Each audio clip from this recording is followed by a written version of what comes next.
আলাইকুম। কি করতেছো তুমি?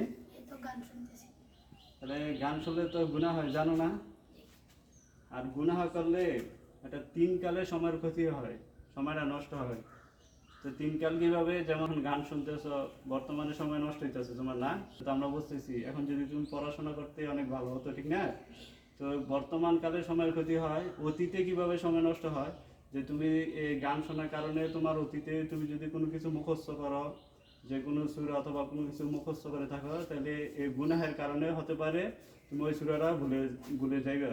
তাহলে এই কারণে তোমার কি অতীতে যে সূরাটা মুখস্থ করছিলা, এর জন্য কি তোমার একটা সময় ব্যয় হয়েছে। তাহলে এই জন্য তুমি গুনাহ করার কারণে ওই সূরাটা ভুলে গেছো, তাহলে অতীতের সময়টা তোমার কি নষ্ট হয়েছে। আর ভবিষ্যতে কিভাবে নষ্ট হয়?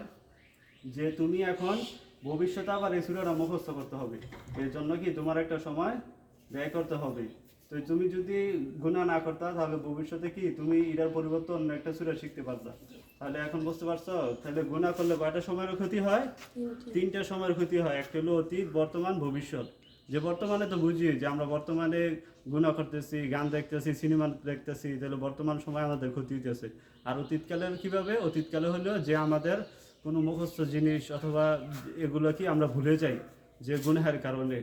তো এই জন্য আমাদের অতীতকালে যে একটা সময় আমরা ব্যয় করছি মুখস্থর পিছনে, সেটা ভুলে যাই, তাহলে অতীতকালের সময়ের ক্ষতি হয়। আর ভবিষ্যৎকালের সময়ের ক্ষতি হয় কিভাবে?